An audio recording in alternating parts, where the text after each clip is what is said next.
Sous la surface des océans se trouve un royaume plein d'émerveillements, où chaque plongée promet la chance de rencontrer quelque chose de vraiment extraordinaire. Qu'il s'agisse des mystérieux requins à volant ou des marbres immergés de la ville sous-marine de Chine. Les profondeurs recèlent un trésor de phénomènes inexplicables qui attendent d'être découverts. Rejoignez-nous alors que nous plongeons dans les abysses et révélons les découvertes les plus remarquables mises en lumière par les plongeurs en haute mer. Numéro 1. Dans les parties les plus sombres de l'océan vit le requin à volant, un animal fascinant et terrifiant. Imaginez un serpent préhistorique long et mince avec des dents semblables à celles d'un dinosaure, c'est un requin à volant. Ils sont timides et rarement vus, nous n'avons eu des images qu'en 2004. Bien qu'ils paraissent faibles, ce sont des fossiles vivants qui nagent dans les océans depuis 80 millions d'années. Leur apparence et leurs parents disparus les rendent uniques. On les appelle ébouriffés, en raison de leur apparence. Quand ils ouvrent la bouche, c'est terrifiant, plus de 300 dents pointues réparties sur 25 rangées. Malgré leur corps mince, ils sont musclés et peuvent attaquer leur proie comme un serpent terrestre. Un pêcheur australien qui en a capturé une en 2015 l'a décrite comme une grosse anguille avec une tête de film d'horreur.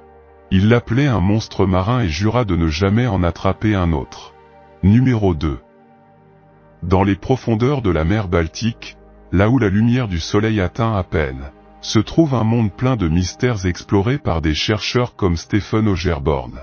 En 2011, Augerborn faisait partie d'une équipe dirigée par le capitaine Peter Lindbergh et le co-enquêteur Asberg, qui a fait une étrange découverte au fond de la mer. Ils ont trouvé un objet unique, déroutant et non encore officiellement identifié. Certains pensent que cela ressemble au Faucon Millennium de Star Wars. Quand l'océan, cela a conduit à des spéculations sur la question de savoir si l'objet était plus qu'un navire coulé. Certains pensent qu'il pourrait s'agir d'un vaisseau spatial extraterrestre, tandis que d'autres suggèrent qu'il pourrait s'agir d'un navire russe coulé.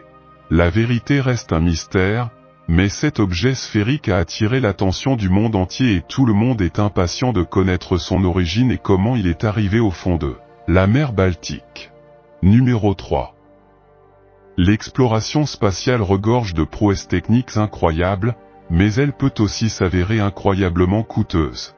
C'est pourquoi les entreprises modernes se concentrent sur les fusées réutilisables, ce qui n'était même pas une option dans le passé.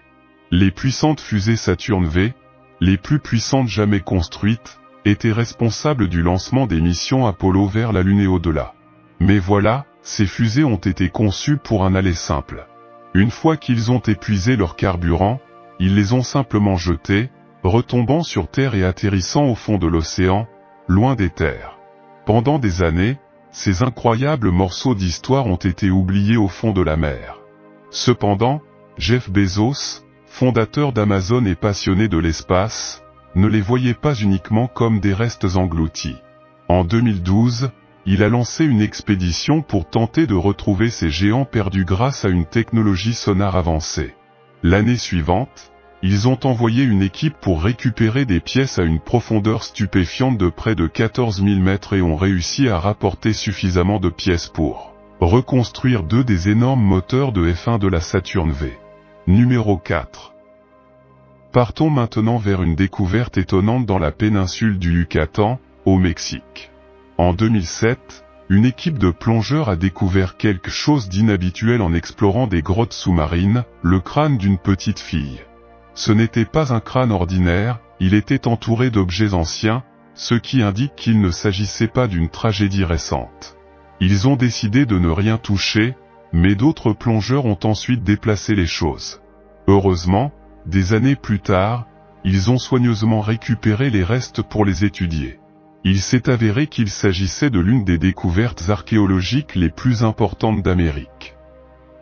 La jeune femme, prénommée Naya, vivait il y a environ 12 000 à 2000 ans.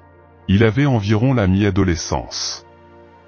Leurs restes offrent des informations uniques sur la vie des premiers colonisateurs. Les scientifiques ont trouvé des preuves de malnutrition et de stress dans ses os, et même qu'elle était enceinte avant sa mort. Numéro 5. Bimini Road, cette étrange structure intrigue les explorateurs et les scientifiques depuis des décennies. En 1968, des plongeurs sont tombés par hasard sur le sentier Bimini, un sentier sous-marin de pierres alignées qui s'étend sur environ 800 mètres. Cela ressemble à un chemin ou à un mur, ce qui soulève la question clé, est-ce une merveille naturelle ou quelque chose de plus? Parlons de la théorie de l'Atlantide, popularisée par le médium Edgar Cayce. Il prédisait que des preuves de cette civilisation perdue seraient trouvées en 1968, la même année que la découverte de la piste Bimini. Cette coïncidence a alimenté les spéculations et attiré les passionnés de l'Atlantide. Mais géologues et archéologues proposent une explication plus simple, ils pensent qu'il s'agit d'une formation naturelle appelée beach rock, résultat de l'action des vagues et de réactions chimiques dans le calcaire. Malgré cette explication, le débat persiste entre les croyants en l'Atlantide et ceux qui soutiennent la théorie de la formation naturelle. Numéro 6. Connaissez-vous le calmar vampire? Même si cela semble effrayant, c'est réel, mais calme, ça ne suce pas le sang. Cet habitant des grands fonds est scientifiquement appelé Vampiroteuthis infernali, ou calmar vampire de l'enfer, en raison de son apparence unique. Il a une couleur rouge foncé, des nageoires en forme de cape et des épines pointues qui ressemblent à des dents. Ces calmars timides vivent dans les profondeurs sombres de l'océan, là où la lumière du soleil atteint à peine. S'ils se sentent menacés, ils retournent leur cape et libèrent un nuage collant et lumineux pour effrayer les prédateurs. Numéro 7. Le naufrage du Titanic s'impose comme l'une des catastrophes les plus emblématiques de l'histoire. De nouvelles images du naufrage de 1912 révèlent le Titanic dans un état critique, se dissolvant sous l'effet de l'eau salée, des courants et des bactéries. L'explorateur Victor Vescovo et son équipe, lors d'une expédition de 5 plongées à 12 000 pieds sur 8 jours, ont utilisé un submersible robuste pour capturer des images pour un prochain documentaire national géographique. Même si ce n'était pas la première fois qu'ils retrouvaient les restes, ils ont été surpris par la grande détérioration survenue au cours de la dernière décennie. Des éléments emblématiques, comme la valve de la célèbre scène du film de 1997, étaient méconnaissables et disparaissaient dans l'océan. Le Titanic devrait se détériorer complètement dans les décennies à venir. Dans un geste de respect, l'équipage a déposé une couronne et a organisé une brève cérémonie à la mémoire de ceux qui ont perdu la vie il y a plus d'un siècle. Numéro 8. Les pharaons noirs. Les pharaons nubiens appartenant à la 25e dynastie sont des dirigeants énigmatiques dont l'existence est souvent négligée, principalement en raison de leur peau foncée, ce que certains Égyptiens tentent de nier. Les efforts archéologiques persistants continuent de révéler des preuves de la présence des pharaons nubiens au Soudan. Près de Nuri, un groupe de chercheurs a trouvé un escalier qui mènerait au tombeau du souverain Nastazène, mais en descendant, ils ont rencontré un obstacle inattendu. Le tombeau était immergé dans l'eau. Grâce aux archéologues sous-marins dirigés par Pierce Paul Kitzman, qui ont parcouru le couloir sous-marin, ce défi a été surmonté. Enfin, les experts ont examiné le tombeau, une chambre funéraire composée de 3 pièces ornées de plafonds voûtés, où ils ont trouvé des statues dorées. Malgré la complexité de l'exploration du haut niveau élevé des eaux, la découverte du tombeau constitue une preuve irréfutable de l'existence des pharaons nubiens. Numéro 9. Le triangle des Bermudes. Région vaguement définie de l'océan Atlantique, elle est entourée de mystères depuis des décennies, gagnant en notoriété grâce à la mystérieuse disparition de nombreux navires et avions. Sous les vagues du triangle des Bermudes se cache un mystérieux fond marin avec des plaines sous-marines, des chutes spectaculaires et des chaînes de montagnes submergées, générant diverses énigmes. Un mystère intrigant concerne les hydrates de méthane sous-marins, susceptibles de provoquer des bulles massives susceptibles de couler des navires. Bien que cette théorie n'ait pas encore été prouvée comme étant la cause définitive des disparitions dans la région. La fosse de Porto Rico, la partie la plus profonde de l'océan Atlantique, se trouve également sous les eaux du triangle, offrant un terrain inexploré pour la recherche scientifique.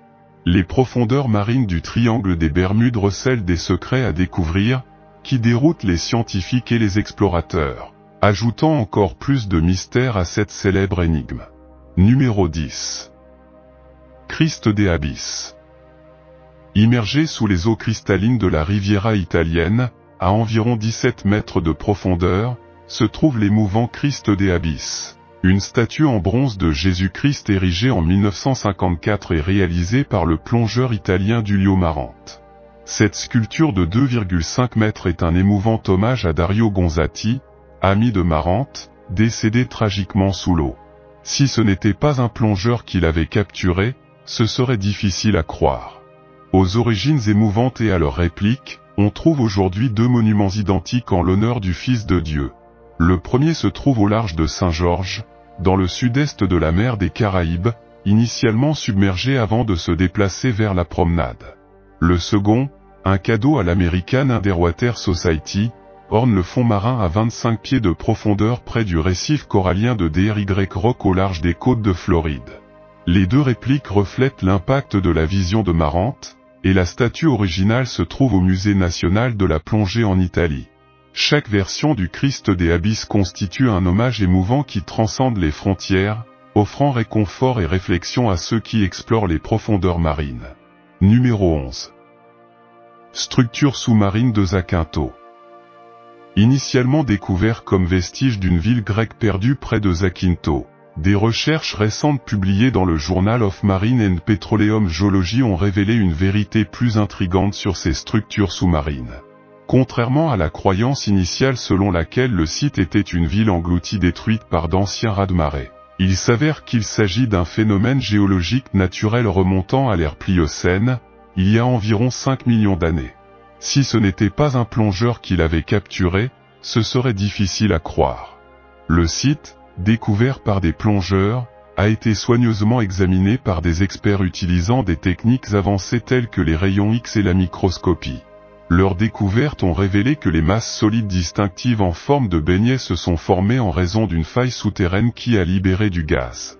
Bien que rares dans l'eau de mer, ces formations sont plus fréquentes dans les sédiments microbiens exposés à l'érosion naturelle des fonds marins. L'équipe de recherche a conclu que ce phénomène géologique en eau peu profonde est exceptionnellement rare et fournit des informations précieuses sur les processus dynamiques de la Terre sur des millions d'années. Numéro 12. Personne n'aurait dû trouver ça. Si un plongeur ne l'avait pas capturé, personne ne le croirait. Une équipe de plongeurs en haute mer cherchait des artefacts dans l'Atlantique lorsqu'ils sont tombés sur un grand conteneur au fond de l'océan. Il existe des versions contradictoires de ce qui s'est passé ensuite. Certains affirment qu'ils ont essayé sans succès d'ouvrir le mystérieux conteneur. D'autres disent qu'ils ont réussi à l'ouvrir et ont trouvé à l'intérieur une étrange machine qu'ils ne pouvaient pas comprendre. Cependant, le rapport le plus inquiétant est que le conteneur était rempli de restes humains et que les plongeurs ont fui les lieux en panique. À votre avis, que peut-il y avoir à l'intérieur de cet étrange conteneur et comment a-t-il pu se retrouver si profondément sous les vagues? Numéro 13. Yonaguni est-il un monument naturel où les caractéristiques détaillées suggéraient une ancienne civilisation marine? Découvert en 1987 près des îles Ryukyu au Japon, ce site sous-marin s'étend sur plus de 150 pieds, soit 46 mètres, et présente des structures rocheuses aux formes distinctes, telles que des marches et des blocs. Alors que certains géologues y voient des formations naturelles causées par l'activité sismique, d'autres pensent qu'il pourrait s'agir d'un établissement néolithique qui a été submergé par l'élévation du niveau de la mer après la période glaciaire. Bien que son origine reste un mystère, Yonaguni fascine par ses caractéristiques intrigantes. Les plongeurs rencontrent des surfaces qui soulèvent des questions sur leur nature, s'agit-il de marques humaines, d'usure naturelle ou de symboles anciens? Comme la mystérieuse Atlantide, Yonaguni évoque la curiosité des profondeurs marines. Numéro 14. Étrangement, sur les fonds marins au large des côtes du New Jersey se trouve une flotte de locomotives à vapeur oubliées, datant de plus de 170 ans. Ces rares locomotives de la classe Planète, construites dans les années 1850, ont été aperçues pour la première fois en 1985 par un plongeur local, plus d'un siècle après leur énigmatique voyage dans les profondeurs de l'océan. La découverte d'anciennes locomotives au fond de la mer a suscité des interrogations et des surprises. Ces locomotives, datant des années 1850, seraient au nombre d'une douzaine. Malgré la corrosion, Il semble en bon état et se situe verticalement dans les sédiments marins. Il semble disposé comme s'il se trouvait dans une station sous-marine, ce qui donne lieu à des spéculations sur leur origine. Certains pensent qu'une tempête les a emportés vers la mer alors qu'ils étaient transportés sur une barge. D'autres pensent qu'ils ont été coulés intentionnellement pour des raisons telles que l'assurance ou pour se débarrasser d'une vieille technologie. Numéro 15. En mars 2013, une équipe d'exploration a réalisé l'opération de sauvetage la plus profonde jamais enregistrée dans l'Atlantique, récupérant plus de 1200 kg de lingots d'argent perdus pendant la Seconde Guerre mondiale. Odyssey Marine Exploration a récupéré des lingots du SS Gersopa, un navire britannique qui a coulé en 1941 près de l'Irlande après avoir été attaqué par un sous-marin allemand. Le navire transportait aujourd'hui de l'argent précieux évalué à 150 millions de livres. La perte de ce navire a contribué à l'abandon par le Royaume-Uni de l'étalon or. Après des années, il a été localisé et grâce à une technologie de pointe, plus de 1200 lingots d'argent ont été récupérés des fonds marins. Malgré la météo, le Gersopa possède désormais des formations coralliennes et des écosystèmes. Son histoire continue d'être liée aux richesses et aux tragédies de la mer. Numéro 16. Près des récifs de la mer Rouge égyptienne se trouve l'épave du SS Thistle-Gorm, un navire marchand armé de la marine marchande britannique bombardé et coulé pendant la Seconde Guerre mondiale. Depuis sa découverte dans les années 1950, le Thistle-Gorm est devenu l'une des épaves les plus célèbres et les plus accessibles au monde, offrant aux plongeurs la possibilité d'explorer une capsule temporelle de la guerre. Le 6 octobre 1941, le navire Thistle-Gorm de 413 pieds fut coulé par le pilote allemand Heinz Wolfgang Schochoer près de Ramouamad. Le navire transportait des fournitures pour les forces britanniques en Afrique, notamment des camions, des motos, des pièces d'avion et d'autres articles de guerre. Des charges sous-marines et une attaque ont accéléré son naufrage, tuant 9 marins. Redécouvert en 1956 par Jacques Cousteau, les plongeurs le retrouvent aujourd'hui intact sur les fonds marins, rempli de marchandises, comme des motos et des camions, qui témoignent de la puissance britannique en temps de guerre. Numéro 17. Les figures humaines monolithiques emblématiques de l'île de Pâques, connues sous le nom de Maui, ont également été aperçues par des plongeurs sous la mer. Près de 900 de ces statues existent sur Terre, construites par les anciens habitants Rapanui de cette île isolée du Pacifique. Cependant, certains Maoris ont été découverts partiellement submergés le long des côtes de l'île. On ignore comment ces statues, appelées Maoris, ont fini sous l'eau. Ils pourraient avoir été recouverts par la montée des mers ou utilisés dans des rituels. Un impressionnant Maui de plus de 16 pieds de haut a été découvert près de la plage d'Anakena en 2009, face à l'océan. Certains experts pensent qu'il était à l'origine terrestre et qu'il s'est érodé vers la mer au fil du temps. D'autres Maoris à proximité semblent être dans des positions différentes. Ces découvertes soulignent que nous ne connaissons toujours pas certains aspects de la culture Rapanui, notamment leurs pratiques en matière de statues. Les Rapanui croyaient que les Maoris représentaient des esprits ancestraux et étaient liés aux dirigeants mythologiques. Certaines théories suggèrent que certains Maoris auraient pu être intentionnellement submergés pour transférer le pouvoir entre les dirigeants. Ces statues, qu'elles soient terrestres ou sous-marines, restent énigmatiques, évoquant des histoires anciennes et des croyances perdues. Numéro 18. Délicate, translucide et d'apparence fantomatique, une espèce unique de méduse connue sous le nom d'hydroméduse arctique glisse silencieusement dans les mers polaires. Avec leurs tentacules éthérés et leurs cloches fragiles, ils ressemblent plus à des créatures extraterrestres qu'à des êtres terrestres. Cependant, ces formes de vie éthérées survivent et prospèrent dans l'un des habitats les plus hostiles de la planète, les eaux sombres et glaciales de l'océan Arctique. Leur corps gélatineux palpite dans les profondeurs sombres et gelées, descendant jusqu'à plus de 3300 pieds, chassant le plancton et les petits poissons dans une obscurité perpétuelle. Certaines espèces affichent des teintes vives dans des motifs bioluminescents caractéristiques, leur donnant une lueur biotique surnaturelle lorsqu'elles se déplacent dans l'espace liquide, sans être affectées par un soleil caché pendant des mois. Les plus grandes espèces apparentées, comme la méduse lion, attirent davantage l'attention en raison de leur taille imposante, mais par son apparence mystique. La petite hydroméduse arctique est unique. Son existence improbable reflète la surprenante diversité de la nature qui parvient à émerger même dans des mondes extrêmes comme les profondeurs arctiques. Ils servent d'inspiration pour que la vie trouve un moyen de persévérer et de s'épanouir contre toute attente, aussi fragile que puisse paraître cette persévérance. Numéro 19.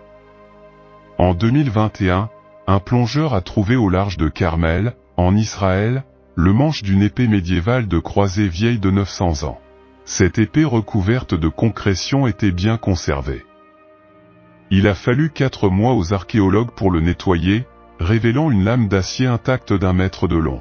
Les radiographies ont montré une lame sans corrosion, ce qui indique qu'elle pourrait avoir été gainée. Doté d'un motif de croix solaire, il daterait des croisades entre 1095 et 1271 après JC. Comment il est arrivé à la mer est une énigme, avec des théories allant de la perte d'un chevalier lors d'une croisade aux rituels cérémoniaux. Cette épée représente une découverte précieuse de l'impact historique entre l'Europe et le Moyen-Orient. Numéro 20. Des plongeurs japonais ont découvert d'étranges motifs circulaires dans le sable près de l'île d'Amami-Oshima dans les années 1990. Ces motifs, qui se sont répandus en Europe et en Israël, en ont dérouté beaucoup, suggérant des théories telles qu'une intervention extraterrestre. Cependant, l'origine était étonnamment naturelle, un poisson globe mâle. Ces petits poissons créent ces structures élaborées pendant 10 jours, déplaçant le sable avec leurs nageoires et ajoutant des coquilles. Les femelles sont attirées par ces constructions et la symétrie contribue à l'oxygénation des œufs. Alors que les humains ont des rituels de parade nuptiaux complexes, les poissons globes font preuve d'habileté et de précision dans leur processus d'accouplement. Numéro 21. À l'intérieur d'une dépression sous-marine appelée Amberjack Hole au large de la Floride, des plongeurs pénètrent dans un véritable vide bleu au fond de l'océan.